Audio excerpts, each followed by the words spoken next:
Salam sejahtera untuk kita semua. Perkenalkan, nama saya Adelia Rahmariadi, mahasiswa Ekonomi Syariah Universitas Pembangunan Nasional Veteran Jakarta dengan NIM 21101160027. Pada kesempatan yang telah diberikan, saya ingin menjelaskan dua materi yang saya pilih pada mata kuliah Keuangan Mikro Islam, yaitu mengenai Strategi Nasional Keuangan Inklusif dan Program Keuangan Inklusif. Sebelumnya, saya ingin menjelaskan apa itu keuangan inklusif. Keuangan inklusif adalah suatu bentuk pendalaman akses keuangan bagi semua lapisan masyarakat, terutama mereka yang termasuk dalam kelompok yang kurang mampu secara ekonomi atau yang berada di wilayah terpencil. Konsep ini mengusahakan agar masyarakat dapat memperoleh akses ke layanan keuangan seperti tabungan, kredit, asuransi, dan investasi dengan harga yang terjangkau serta dengan cara yang mudah dan sederhana. Inklusi keuangan dapat digunakan sebagai subpilar arah kebijakan dalam rangka peningkatan nilai tambah ekonomi. Masuk ke materi yang pertama, yaitu ada Strategi Nasional Keuangan Inklusif. Strategi Nasional Keuangan Inklusif adalah tingkat lanjut dari kerjasama antara pemerintah, Bank Indonesia, dan OJK atau Otoritas Jasa Keuangan yang bersama perbankan mengatasi persoalan tentang masih banyaknya warga negara Indonesia yang belum tersentuh jasa keuangan yang modern.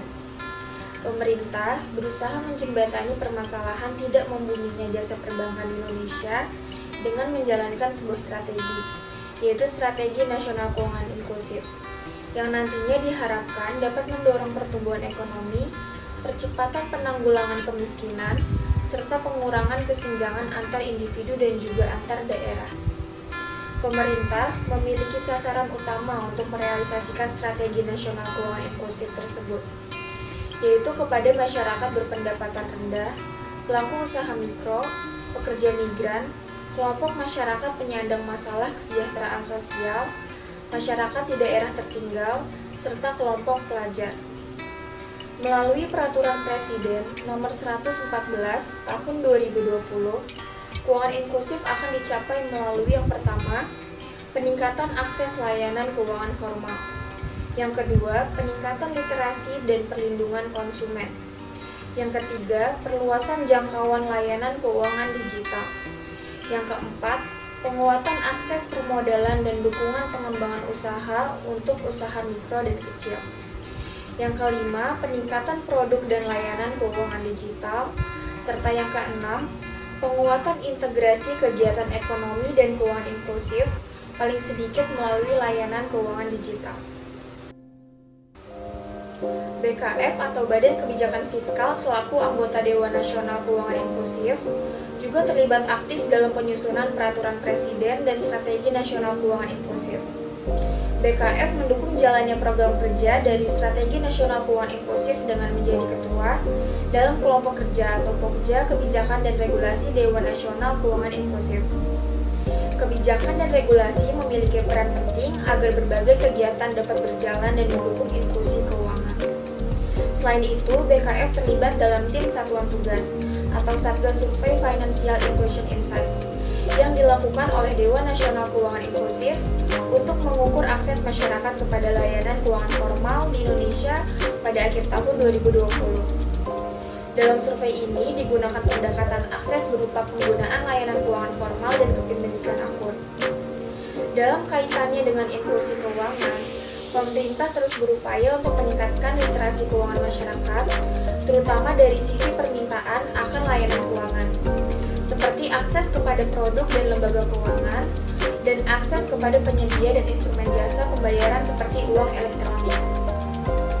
Upaya tersebut antara lain diwujudkan dalam bentuk inovasi produk keuangan dengan pemanfaatan teknologi, peningkatan ketersediaan kualitas data dan informasi, pengembangan infrastruktur di sektor keuangan, serta harmonisasi dan penguatan kebijakan di sektor keuangan. Peningkatan ketersediaan kualitas data dan informasi sendiri dapat difokuskan melalui peningkatan koordinasi, integrasi, dan sinkronisasi kegiatan statistik yang diselenggarakan pemerintah pusat, pemerintah daerah, dan swasta serta dengan peningkatan sarana dan prasarana untuk kegiatan statistik. Selanjutnya kita beralih ke program keuangan inklusif. Program keuangan inklusif adalah program yang dirancang untuk memperluas akses masyarakat terhadap pelayanan keuangan yang terjangkau dan sesuai dengan kebutuhan mereka. Program ini bertujuan untuk mempromosikan inklusi keuangan, yaitu kebijakan untuk memperluas akses masyarakat terhadap pelayanan keuangan dan meningkatkan kemampuan mereka untuk mengelola keuangan mereka dengan lebih baik. Pada tahun 2020, pemerintah bersama Bank Indonesia dan OJK telah menerbitkan beberapa stimulus kebijakan untuk melakukan langkah-langkah pencegahan terjadinya tekanan di perekonomian, sektor real, dan sektor keuangan. Peraturan-peraturan ini dibuat untuk menghadapi risiko penurunan perekonomian nasional dan stabilitas sistem keuangan. Dalam kondisi saat ini, semua segmen prioritas dalam keuangan inklusif, terutama sektor UMKM, merasakan dampak yang sangat besar akibat restriksi kegiatan ekonomi dan sosial.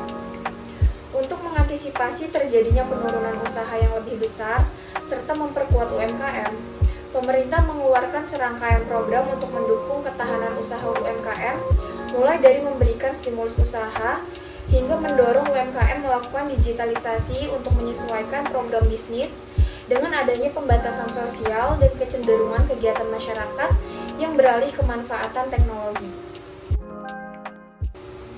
Secara umum, Kementerian Keuangan berperan menjalankan sejumlah kegiatan yang bertujuan untuk membantu meningkatkan tata kelola dalam penyaluran dana pemerintah secara non-tunai serta mengupayakan penyediaan layanan dan produk keuangan dan pembiayaan serta penyediaan sistem pembayaran yang aman, efektif, dan efisien. Programnya antara lain penyaluran bantuan sosial dan subsidi bunga UMKM, penyaluran KUR atau kredit usaha rakyat, dan UMI atau pembiayaan ultramikro, serta penggunaan sistem marketplace yang dikenal dengan nama DigiPay. DigiPay merupakan sistem layanan pemesanan dan pengadaan barang atau jasa sampai dengan barang diterima secara elektronik. Sistem layanan ini digunakan dalam pemanfaatan uang persediaan yang dikembangkan oleh penyedia platform yang telah memenuhi ketentuan pengadaan barang atau jasa dan pembayaran pemerintah atas beban APBN. DigiPay kedepannya dapat mendukung pembayaran UMKM sekaligus modernisasi dan digitalisasi sistem pembayaran pemerintah. Pemerintah selalu berusaha untuk merealisasikan strategi nasional keuangan inklusif yang telah dibentuk tersebut demi mensejahterakan masyarakat Indonesia. Salah satu bentuk strategi nasional keuangan inklusif yang telah diimplementasikan melalui program keuangan inklusif adalah terkait penguatan akses permodalan dan dukungan pengembangan usaha untuk usaha mikro dan kecil. Untuk lebih jelasnya, saya mengambil kasus tentang peran KUR atau kredit usaha rakyat dalam meningkatkan kesejahteraan masyarakat Banyuwangi. Pada kasus ini, menjelaskan bagaimana pemerintah menjalankan strategi nasional keuangan inklusif dengan program yang telah dibentuknya. Salah satunya adalah program kredit usaha rakyat. Dari informasi yang saya dapat dari website Kementerian Keuangan Republik Indonesia, ketika melihat gambaran kemiskinan di Kabupaten Banyuwangi, walaupun telah terjadi penurunan jumlah penduduk miskin secara konsisten, namun jumlah penduduk yang hidup di bawah garis kemiskinan dapat dikatakan masih cukup besar. Di samping itu, banyak masyarakat hidup mengkelompok sedikit di atas garis kemiskinan. Mereka ini sering disebut dengan kelompok hampir miskin, dan merupakan kelompok masyarakat yang sangat rentan. Pada kelompok ini, sedikit saja terjadi guncangan ekonomi, maka kelompok hampir miskin tersebut dapat dengan mudah terjatuh kembali hidup di bawah garis kemiskinan. Inilah persoalan utama yang terjadi pada tataran nasional.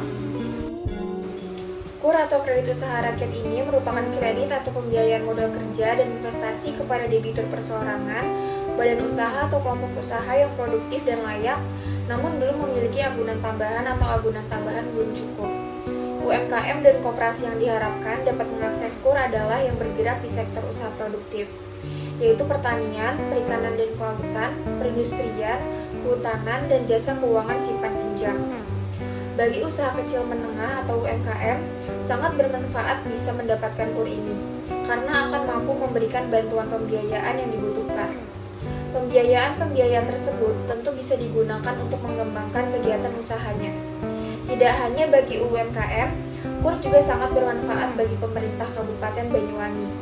Pemerintah Kabupaten Banyuwangi bisa mendapatkan manfaat dari KUR ini seperti tercapainya adanya percepatan dari pengembangan sektorial dan juga melakukan pemberdayaan UMKM yang tujuannya untuk menanggulangi serta mengentaskan masalah kemiskinan dan memperluas kesempatan kerja dan bertumbuhnya ekonomi, serta kesejahteraan masyarakat yang meningkat yang dicerminkan dalam angka PDRB atau Produk Domestik Regional Bruto. Di Kota Banyuwangi, kredit usaha rakyat memiliki sumbangsi yang signifikan terhadap peningkatan kesejahteraan perekonomian masyarakat yang tercermin dalam Produk Domestik Bruto atau PDRB. UMKM di Kota Banyuwangi juga merupakan salah satu solusi untuk mengurangi ketimpangan maupun kesenjangan pendapatan masyarakat Indonesia.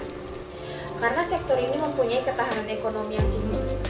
Hal ini yang mendorong pemerintah Kabupaten Banyuwangi untuk terus menciptakan dan mendukung program pemberdayaan ekonomi berbasis kerakyatan. Bagi masyarakat Banyuwangi, manfaat yang bisa didapatkan dari kredit usaha rakyat untuk UMKM ini mampu memberikan bantuan pembiayaan yang dibutuhkan. Pembiayaan tersebut bisa digunakan untuk mengembangkan kegiatan usahanya. Tidak hanya bagi UMKM, kredit usaha rakyat ini juga bermanfaat bagi pemerintah. Pemerintah bisa mendapatkan manfaat dari kredit usaha rakyat ini seperti tercapainya adanya percepatan dari pengembangan sektorial dan juga mampu melakukan pemberdayaan UMKM yang tujuannya untuk menanggulangi serta mengentaskan masalah kemiskinan dan memperluas kesempatan kerja dan bertumbuhnya ekonomi.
Terima kasih BNI atas fasilitas KUR yang diberikan kepada kami. Dengan fasilitas ini bermanfaat untuk meningkatkan produksi kopi kemiren Jalan Doyang. Peningkatan produksi ini menambah lapangan pekerjaan khususnya bagi masyarakat sekitar dan juga turut serta mendukung atas berkembangnya pariwisata di Kabupaten Banyuwangi.